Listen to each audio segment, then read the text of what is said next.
Hello everyone, जोहार, जय माँ Samlai. Welcome to my YouTube channel. आज संडे देखो, आज किसी काम कबार नहीं। आज छुट्टी।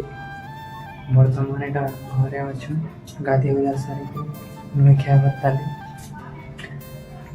मोर एटा सेकेंड वीडियो है। धीरे धीरे वीडियो बनाबार चेष्टा करुचे।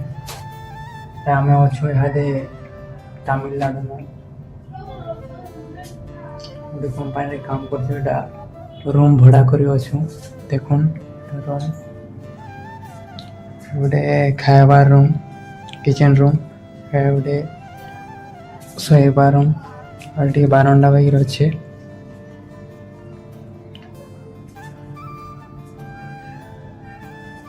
क्या करमा कह कहा कि मन नहीं लगे कि बाहर रहबार के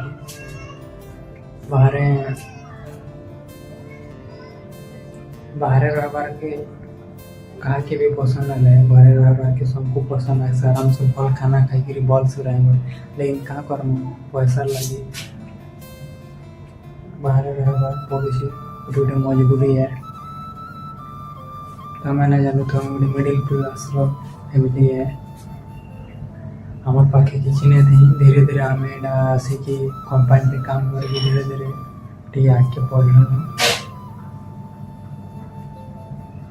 ब्लॉग रे फिर मिलूँ नेक्स्ट ब्लॉग रे। बाय।